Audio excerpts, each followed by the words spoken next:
পরশুদিন একটা ভিডিও দেখলাম, এক মুরব্বী আফসোসের সাথে বলতে লাগলেন, আমার মরার পরে যেন আমার কোনো সন্তান আমার লাশ স্পর্শ না করে এবং আমার দাফন কাফন জানাজায় যেন তারা না আসে।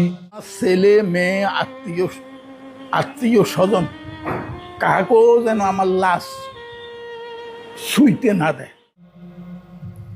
এবং ওই লোকটি আফসোস করে বলল, আমি আমার মেয়েটাকে বড় আদর করতাম, বেশি আদর করতাম আমি আমার মেয়েটাকে। সেই মেয়েরে আমি পুতুলের মতো রাখছি, বুঝছেন? আমি কি তাদের কাছে টাকা পয়সা চাইছি?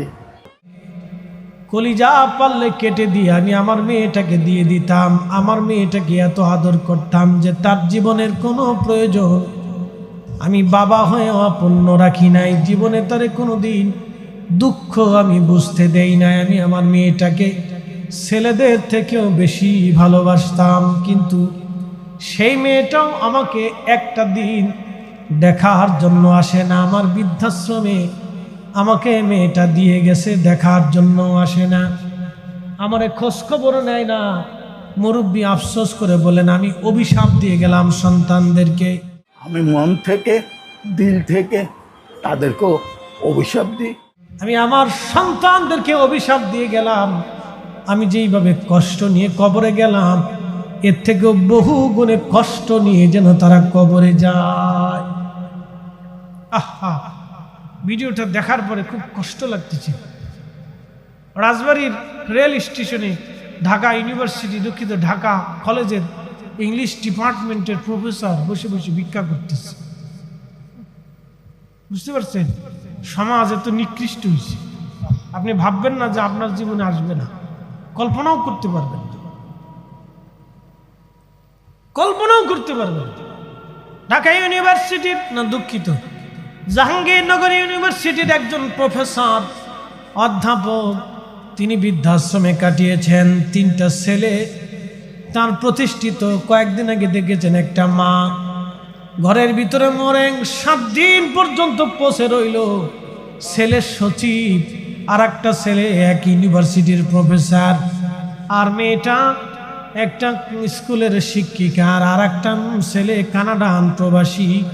তারপরেও 7 দিনেও একটা বার মার সাথে যোগাযোগ করে নাই। এই সমাজ ধ্বংস হয়ে যাচ্ছে, সমাজ শেষ হয়ে যাচ্ছে। ভাবতেছেন আপনার জীবন আসবে না, আসতেও পারে। বাংলাদেশে 100 পরিবারের ভিতরে 50 পরিবারের বাবা মা সন্তান কর্তৃক নির্যাতনের শিকার হয়। আপনি স্বীকার করেন আর না করেন, পৃথিবীর বহু বাবা মুখ ফুটে বলতে পারে না, চুপচাপ থাকে। বহু মা কথা বলতে পারে না, সহ্য করে না, যে জীবন আসেই কয়দিন, মুখ বুঝে সহ্য করে নিয়ে কষ্ট নিয়ে তারপরে কবরে চলে যায়। আমি বাস্তব থেকে বলতেছি, সমাজ ধ্বংস হয়ে গেছে, এটা নাই। মুসলমানের মুসলমানিত্ব শেষ হয়ে গেছে, এটা নাই, নষ্ট হয়ে গেছে। আমরা ওয়াজ করে বুঝাইতে পারতেছি না। শোনা যাবেন মুসাফিরবাসী, বাবার কোলের মতো মাথা থেকে ফাতেমা কাঁদতেছিলেন। নবীজি বললেন, কলিজার টুকরো মেয়ে আমার, কান্না বন্ধ করে দাও। ফাতেমা রে, তুমি কাঁদবা না। ফাতেমা, আল্লাহ তোমার আব্বাকে সৃষ্টির মধ্যে মহা সম্মানের অধিকারী করেছে। তোমার বাবার মতো সম্মান আল্লাহ সৃষ্টিতে কাউকে দেয় নাই, আর কোনোদিন দেবে না। তুমি শ্রেষ্ঠ বাবার সন্তান। ফাতেমা রে, কান্না বন্ধ করে দাও। তখনও ফাতেমার কান্না বন্ধ হয় না। ফাতেমাকে নবী বললেন, ফাতেমা রে, আল্লাহ আমারে আহলে বায়াত দিছে, আমরা আহলুল বাইত। ফাতেমা রে, আল্লাহ আমাদেরকে এতটা সম্মান দিয়েছে, আমার পরিবারের মতো শ্রেষ্ঠ পরিবার আল্লাহর কাউরে দেয় নাই। একটা বার জবান খুলে জোরে বলেন, ইয়া রাসূলুল্লাহ, আমার পরিবারের মতো এত বড় শ্রেষ্ঠ দামি পরিবার আল্লাহর কাউকে দেয় নাই। আপনাদের কি আছে? জোরে বলেন, নবীর পরিবারের থেকে দামি পরিবার কারো আছে? এই জোরে জবান খুলে বলে, সাক্ষী দিয়ে বলেন আছে? নবীর মেয়েদের মতো দামি মেয়ে কারো আছে? নবীর বাবা মার মতো দামি বাবা মা কারো আছে? নবীর স্ত্রীদের থেকে শ্রেষ্ঠ স্ত্রী কারো আছে? নবীর সন্তানদের থেকে শ্রেষ্ঠ সন্তান কারো আছে? নবীর নাতিদের থেকে শ্রেষ্ঠ নাতি কারো আছে?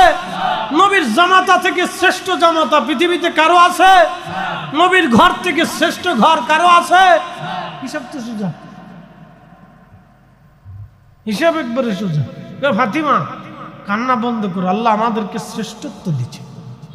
তখনও কান্না বন্ধ করে না, তখন বাবার বুকে মাথা থেকে কাঁদতেছে। ফাতিমার আল্লাহ আমার এই পরিবারকে শহীদ পরিবার হিসেবে ঘোষণা দিয়েছে। আমার চাচা আমির হামজা আল্লাহ থেকে সৈয়দুস শুহাদা বানিয়েছেন, শহীদদের সর্দার আল্লাহ আমার চাচাকে বানিয়েছেন।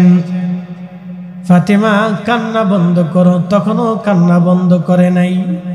ফাতিমারে আমার চাচাতো ভাই জাফরকে আল্লাহ দুইটা শহীদ হওয়ার কারণে দুইটা হাত আমার জাফরের কেটে ফেলে দিয়েছিল মুতার যুদ্ধে। আমার জাফরের দুইটা হাত যুদ্ধের ময়দানে কাফেররা কেটে ফেলে দিয়েছিল, তারপর আমার জাফর কালেমার ঝান্ডা জমিনে পড়তে দেয় নাই। কালেমার ঝান্ডাটা বুকের ভিতরে চাপ দিয়ে ধরে, দাঁত দিয়ে কামড় দিয়ে চেপে ধরে রেখেছিল। শহীদ হওয়া পর্যন্ত আমার জাফর পতাকা পড়তে দেয় নাই। এই ত্যাগের জন্য, এই ইমানের জন্য আমার জাফরের দুইটা হাতের বদলে আল্লাহ দুইটা পাখা দিয়েছে রে ফাতেমা। এই পাখা দিয়ে আমার জাফর 8টা জান্নাতের যেখানে খুশি সেখানে উড়ে উড়ে ঘুরে ঘুরে বেড়ায়। আল্লাহ এই মর্যাদা আমার জাফর ছাড়া আল্লাহর কাউরে দেয় নাই। ফাতেমা রে আমার জাফরকে আল্লাহ আমার পরিবারের ভিতরে দিয়েছে। কান্না বন্ধ করো। ফাতেমা তখনও কান্না বন্ধ করে না, ডাক দিয়ে বলে, ফাতেমা রে তোমার সাথে আলীর বিয়ে হয়েছে। ফাতেমা আলী তোমার স্বামী হবে। ফাতেমা আমার ইচ্ছায় হয় নাই, আলী গরিব, আমি তোমার গরিব দেখে বিয়ে দেই নাই। ফাতেমা তোমার স্বামী আমার আল্লাহ নিজে পছন্দ করে, আলীর সাথে আমার আল্লাহ নিজে তোমার বিয়ে দিয়েছে। একটা জবান বন্ধ থাকবে না, চিৎকার মেরে জোরে বলেন আল্লাহু আকবার। আরে ফাতেমা তোমার বিয়েটা আমার আল্লাহ নিজে দিয়েছে, আমার আল্লাহর পছন্দে তোমার সাথে আলীর বিয়ে দিয়েছি। ফাতেমা রে কান্না বন্ধ করো, আল্লাহ তোমার একটা মর্যাদা দিয়েছে, সাইয়্যিদাতুন নিসাই আহলিল জান্নাহ। তাম দুনিয়াতে যত রমণীরা বেহেশতে যাবে, আম্মা জান হাওয়া থেকে কিয়ামত পর্যন্ত যত নারী জান্নাতে যাবে, সব নারীদের সর্দারিনী সাইয়্যিদিনী আল্লাহ তোমারে বানাইছে রে ফাতেমা। তুমি সাইয়্যিদাতুন নিসাই আহলিল জান্নাহ। কান্না বন্ধ করো, তখনও কান্না বন্ধ করে না। ফাতেমা রে কান্না বন্ধ করে দাও, আমার আল্লাহ তোমার কলিজার টুকরা দুইটা সন্তান দিয়ে দিছে। ফাতেমা তোমার এই দুইটা সন্তানের মতো আল্লাহ কারো ঘরে এমন সন্তান দেয় নাই। আল্লাহ হাসানু ওয়াল হুসাইনু সাইয়্যিদা শাবাবি আহলিল জান্নাহ। আমার হাসান আর হুসেইনকে আমার আল্লাহ জান্নাতের যুবকদের সর্দার বানিয়ে দিয়েছে রে ফাতেমা। কান্না বন্ধ করে দাও, তোমার কলিজার টুকরা বেটাদের মতো এমন কারো সন্তানের সম্মান আল্লাহ দেয় নাই। তোমার বেটারা জান্নাতের যুবকদের সর্দার। কান্না বন্ধ করে দাও ফাতেমা।